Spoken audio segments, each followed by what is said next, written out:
કેમ છો વિદ્યાર્થી મિત્રો? સ્વાગત છે તમારું આપણી ભાવદર્શન વિદ્યાલયની એજ્યુકેશનલ એપ પર.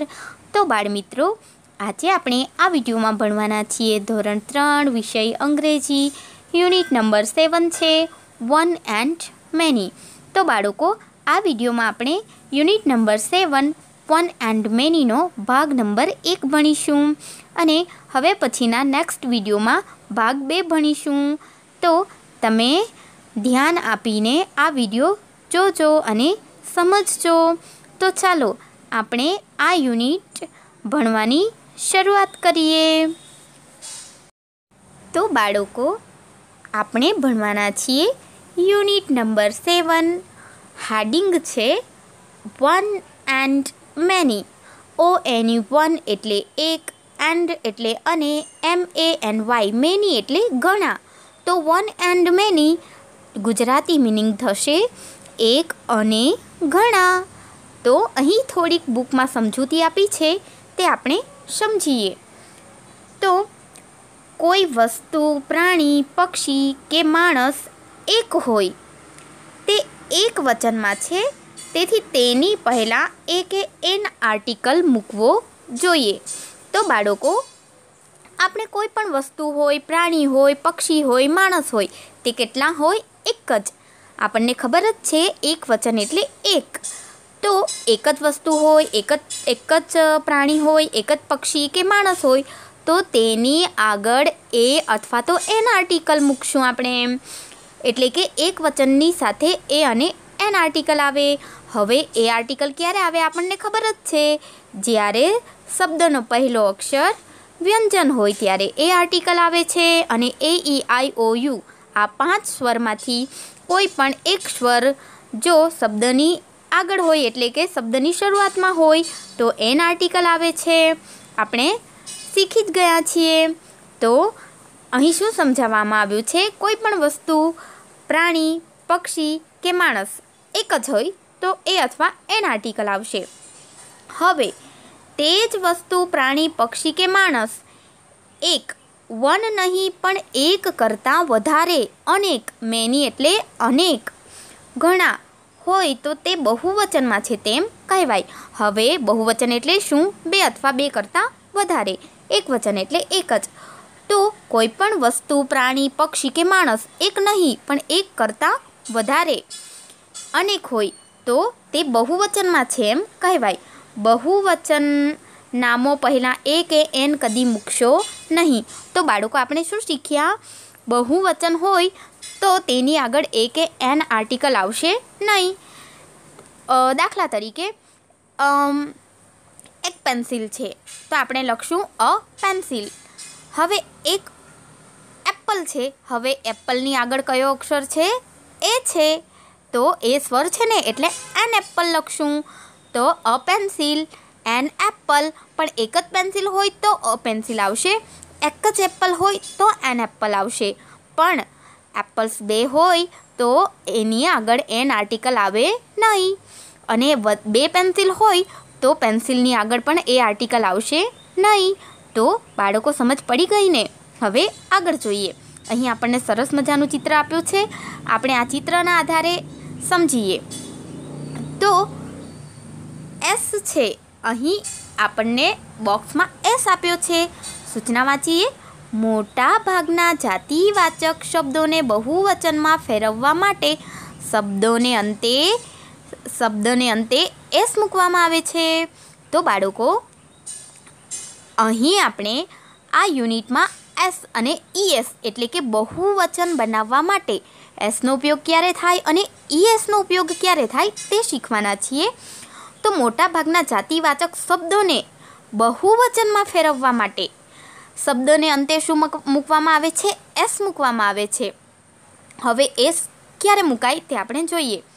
તો બાળકો, અહીં એન એરો. એરો એટલે શું? તીર, બાણ. હવે એન કેમ આવ્યું આગળ? કેમ કે એ સ્વર છે અને એરો એટલે કે તીર અહીં એક જ છે, એટલે એન એરો. તો એન એરો. હવે અહીં છે હેન, HEN. હેન એટલે મરઘી. મરઘી કેટલી છે? એક જ છે, એટલે એ આર્ટિકલ આવ્યો આગળ અને એ છે વ્યંજન છે, એ ઈ આઈ ઓ યુ આ 5 સ્વર હોય તો જ એન આર્ટિકલ આવે. અહીં તો એ છે વ્યંજન છે એટલે અ હેન. તો બાળકો એન એરો એક જ એરો છે, અ હેન એક જ મરઘી છે એટલે અ હેન. હવે અહીં આ 2 તીર છે, એરો કેટલા છે? 2 છે. તો હવે આપણે શું શીખ્યા કે 2 અથવા 2 કરતાં વધારે વસ્તુ કે વ્યક્તિ, પ્રાણી, પક્ષી હોય તો આગળ એ કે એન આર્ટિકલ આવશે નહીં. તો અહીં આપણે એ કે એન આર્ટિકલ લખવાનો નથી, એરો છે અને અહીં પાછળ બોક્સમાં એસ લખ્યો છે. હવે એસ શું કામ લખ્યો? કેમ કે બહુવચન છે. તો મોટા ભાગના જાતિવાચક શબ્દોને બહુવચનમાં ફેરવવા પાછળ શું લગાવવું પડે? એસ. તો અહીં એરોનું બહુવચન શું થયું? એરોસ. હવે અહીં 2 હેન આપી છે. હવે આપણે તો શું શીખ્યા? બે પ્રાણી, પક્ષી, વસ્તુ કે માણસ હોય તો એ કે એન આર્ટિકલ આવશે નહીં. 2 કરતાં વધારે, 2 અથવા 2 કરતાં વધારે હોય તો એ કે એન આર્ટિકલ ન આવે. તો તે બહુવચન છે એટલે આપણે બહુવચન દર્શાવવા માટે પાછળ શું લગાવવું પડે? એસ લગાવવું પડે. તો અહીં પણ હેનમાં પાછળ એસ લાગ્યો છે. કેમ એસ લગાવ્યો? કેમ કે બહુવચન છે એટલે 2 એરો છે, 2 તીર છે, 2 મરઘી છે. તો હેનની પાછળ એસ લગાવવાથી તેનું બહુવચન બનશે. એરોમાં પાછળ એસ લગાવશું તો એરોનું બહુવચન એરોસ થશે. હવે આપણે થોડાક ચિત્રો બુકમાં વધારાની માહિતી આપી છે તે સમજીએ અને તેના આધારે આપણે વધારે પરિચય મેળવીએ. તો બાળકો, આપણે આ યુનિટમાં બહુવચનના 2 નિયમો શીખવાના છે. પહેલો નિયમ એસનો નિયમ અને બીજો નિયમ ઈએસનો નિયમ. તો આપણે શીખ્યા એસ ક્યારે લાગે? તો મોટા ભાગના જાતિવાચક શબ્દોને બહુવચનમાં ફેરવવા માટે તેની પાછળ એસ લગાવી દેવામાં આવે છે તો તેનું બહુવચન થઈ જાય. જેમ કે એરોમાં આપણે એરોની પાછળ એસ લખ્યો એટલે એરોસ થયું બહુવચન. હેનની પાછળ એસ લખ્યો તો હેન્સ બહુવચન થયું. હવે બીજો નિયમ આપણે શીખીશું ઈએસ. કયો નિયમ? ઈએસ. તો ઈએસના નિયમમાં શું આવે? જે જાતિવાચક શબ્દને અંતે S, double S, CH, SH, X કે ઓ આવે તો તે શબ્દને બહુવચનમાં ફેરવવા ઈએસ મૂકવામાં આવે છે. તો બાળકો, આપણે ઈએસ ક્યારે મૂકવાનું છે? જ્યારે શબ્દની પાછળ કયા અક્ષરો હોય આ અક્ષરો તમારે યાદ રાખવાના છે. S, double S, CH, SH, X કે ઓ. ચાલો મારી સાથે 2 વાર બોલજો. કયા કયા અક્ષરો? ચાલો start. S, double S, CH, SH, X કે ઓ. Very good. ફરી બોલીએ. S, double S, CH, SH, X કે ઓ. તો બાળકો, શબ્દના અંતે એટલે કે છેલ્લે જો S, double S, CH, SH, X કે ઓ આવે તો આપણે શું કરવાનું? ઈએસ લખી દેવાનું એટલે બહુવચન બની જાય. તો આપણે ચાલો સમજીએ. બાળકો, અહીં આ એક ડીશ આપી છે. હવે એક જ ડીશ છે એટલે આગળ એ આર્ટિકલ આવ્યો, અ ડીશ. ઓકે. તો હવે અ ડીશ એક જ ડીશ છે એટલે આપણે એ ડીશ લખ્યું, પણ અહીં તો 2 ડીશ છે. હવે આપણે બહુવચન બનાવવાનું છે તો આપણે શું શીખેલા? 2 કે 2 કરતાં વધારે વસ્તુ હોય તો એ કે એન આર્ટિકલ આવશે નહીં. તો હવે બહુવચન બનાવવાનું છે તો આપણે નિયમમાં શું શીખ્યા? ડીશમાં પાછળ એસ છે ના, ડબલ એસ છે ના, સીએચ છે નથી, એસએચ છે હા, એસએચ છે ને પાછળ. તો આપણે શું લખશું અહીં બહુવચન બનાવવા માટે? ડીશીસ.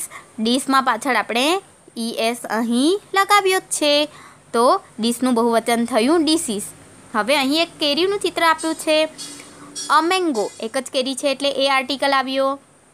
હવે મેંગોમાં પહેલો અક્ષર વ્યંજન છે એટલે એ આર્ટિકલ આવશે.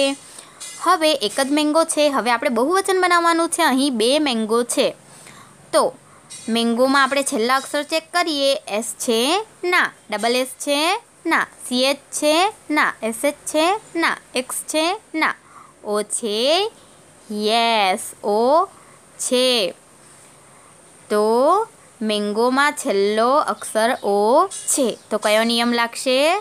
Right, very good, yes. તો મેંગોમાં પાછળ આપણે ES લખશું તો મેંગોનું બહુવચન શું થશે? મેંગોસ. તો આપણને કોઈ પણ પૂછે મેંગોનું બહુવચન શું થાય? તો મેંગોસ. પાછળ ES લગાવશું. મેંગો એટલે એક જ કેરી અને મેંગોસ એટલે બે અથવા બે કરતાં વધારે કેરી. તો ચાલો હવે આપણે સરસ મજાના ચિત્રો જોઈશું અને આપણને બુકમાં જે સમજૂતી આપી છે તેને આપણે ચિત્રોના આધારે સમજીએ.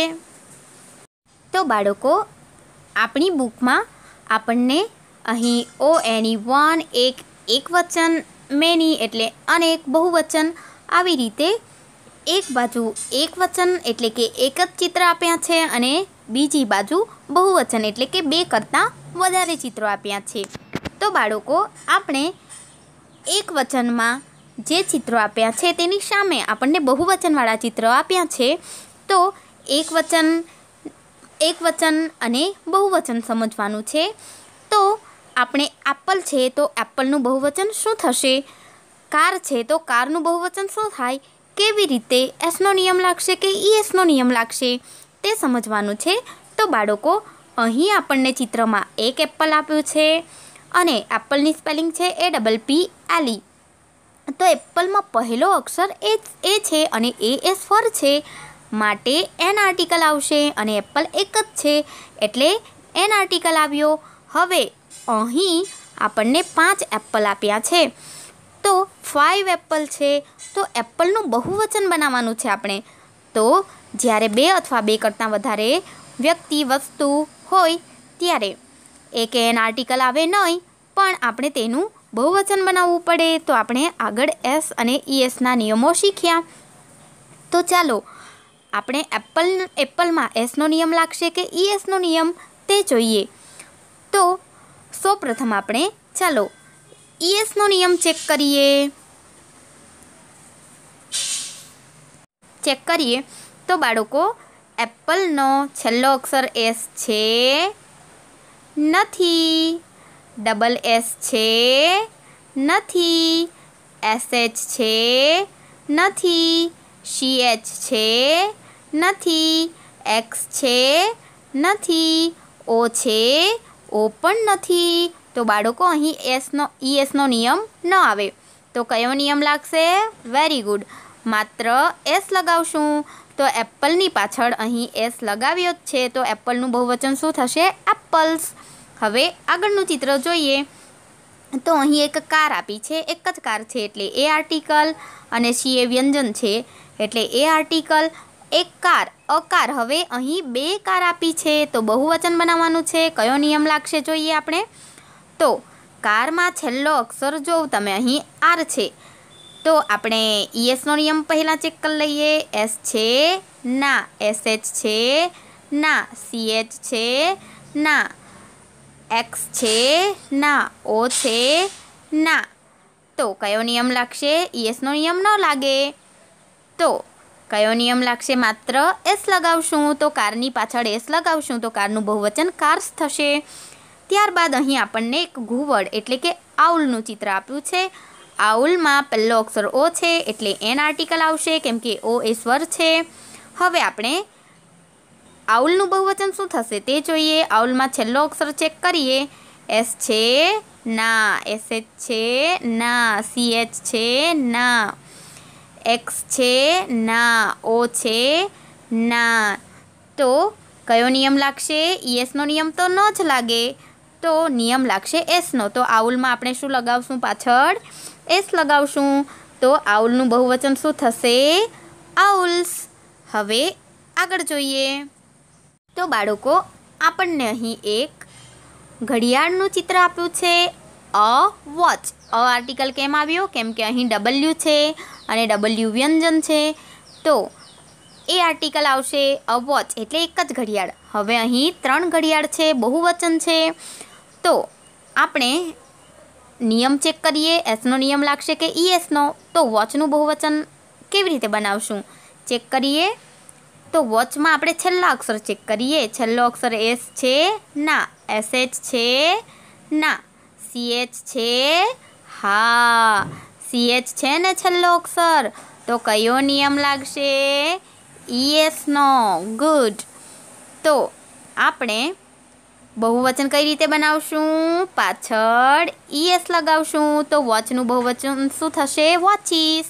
હવે આગળ અહીં આપણને એક બોક્સનું ચિત્ર આપ્યું છે.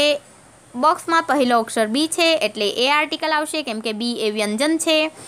એ બોક્સ એટલે એક જ બોક્સ છે. હવે અહીં 4 બોક્સ છે, 4 બોક્સ છે. તો બોક્સનું બહુવચન બનાવવા આપણે શું કરીએ? સૌપ્રથમ આપણે ઈએસનો નિયમ ચેક કરીએ. તો બોક્સમાં આપણે છેલ્લો અક્ષર ચેક કરીએ. છેલ્લો અક્ષર એસ છે? ના. ડબલ એસ છે?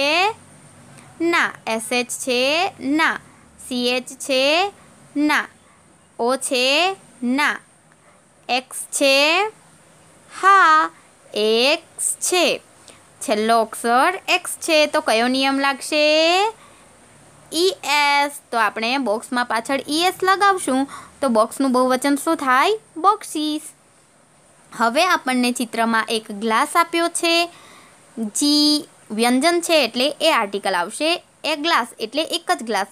હવે અહીં 5 ગ્લાસ આપણને આપ્યા છે, 5 ગ્લાસ છે. તો ગ્લાસનું બહુવચન શું થાય તે આપણે શોધીશું. તો છેલ્લા અક્ષર ચેક કરીએ.